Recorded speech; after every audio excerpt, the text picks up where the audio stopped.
बिस्मिल्लाहिर्रहमानिर्रहीम। अस्सलाम वालेकुम। आप देख रहे हैं होम फूड विद बेनिफिट्स। अल्लाह ताला आपकी ज़िंदगियों में और खानों में बरकत अता करे। आज हम बना रहे हैं निहारी। उसके लिए मुझे कुछ चीज़ें चाहिए, जिसमें है मेरे पास सूखा धनिया, गरम मसाला, सुरख मिर्चें, नमक और हल्दी हाफ़ टी स्पून है। और 2 प्याज को मैंने इस तरीके से काट लिया है। ये मेरे पास है सूखा धनिया, ज़ीरा, सौंफ और ये है मेरे पास जायफ़ल थोड़ी-सी और तेज़पात। इन तमाम चीज़ों को हम रोस्ट करेंगे। इधर मैंने जो गोश्त है उसको मैंने उबाल लिया है बग़ैर कुछ डाले हुए। और आपने इसको बहुत ज़्यादा नहीं गालना, क्योंकि इसने बाद में भी पकना है और घी में फ्राई होना है। इधर मैंने ले लिया है घी, उसमें प्याज डाल के इसको लाइट ब्राउन करेंगे। और ये जो मेरे पास मसाले थे इनको हम रोस्ट करने के बाद इसको पीस लेंगे। और ये है हमारे पास प्याज जो कि ब्राउन हो चुका है। इसके अंदर मैंने तमाम नमक मिर्चें डाल दी हैं और रोस्ट किया हुआ मसाला इसके अंदर डाल दिया है, जो कि मैंने अभी पीसा है। और इसको अच्छे तरीके से भूनेंगे कि इसके अंदर से प्यारी सी खुशबू आनी शुरू हो जाए। और फिर इसके अंदर शामिल कर देंगे हम उबला हुआ गोश्त, जो कि बगैर नमक मिर्च के मैंने उबाला है। और इसके अंदर शामिल कर रही हूँ। निहारी का गोश्त आप बगैर हड्डी के भी ले सकते हैं, लेकिन मैं हड्डी के समेत ले रही हूँ, क्योंकि इसमें हड्डी के समेत वाले गोश्त से निहारी का बहुत ही मज़े का आता है टेस्ट।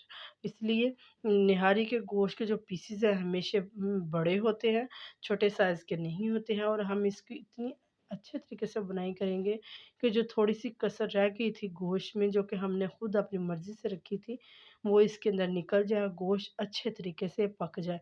ये देखिए कितनी ही अच्छे तरीके गोश्त पक रहा है, कितने ही अच्छे तरीके से मज़े का लग रहा है देखने में। अब मैं इसके अंदर शामिल कर रही हूँ अदरक और लहसुन का पेस्ट। इसको शामिल करने के बाद अच्छे तरीके से इसकी बुनाई करेंगे। जब लहसुन और अदरक की मखसूस किस्म की स्मेल ख़त्म हो जाए और प्यारी सी खुशबू आना शुरू हो जाए, तो फिर हम इसके अंदर शामिल कर देंगे यखनी, जो कि इसी गोश्त की थी। इस तरीके से इसके अंदर मैंने यखनी शामिल कर दी है। इसको पकने के लिए छोड़ देंगे 15 से 20 मिनट के लिए ढाँप के, ताकि ये अच्छे तरीके से पक जाए। ये है मेरे पास आटा, जो कि आम रोटी जिसे हम बनाते हैं, वो है आटा। 1 टीस्पून भर के मैंने लिया है बड़े वाला।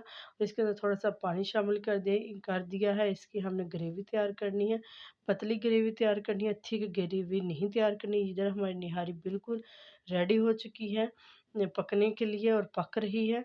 ये जो ऊपर वाला ऑयल है ये हमने उतार लेना है इसे, क्योंकि हमने इसके अंदर शामिल करनी है ग्रेवी आटे की, जो कि हमने बनाई है। आटे की ग्रेवी के अलावा आपकी मैदे वगैरह या बेसन की ग्रेवी ना शामिल कीजिएगा, क्योंकि आटे की ग्रेवी से बहुत ही मज़े का और डिफरेंट किस्म का एक टेस्ट आता है निहारी के अंदर, इसलिए।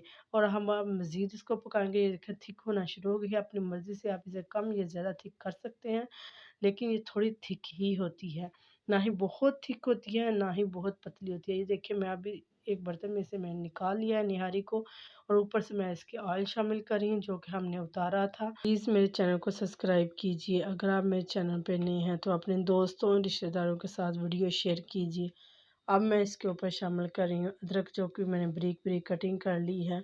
हरी मिर्चें शामिल करनी, ऊपर लेमन एक रख दिया है मैंने इसके ऊपर।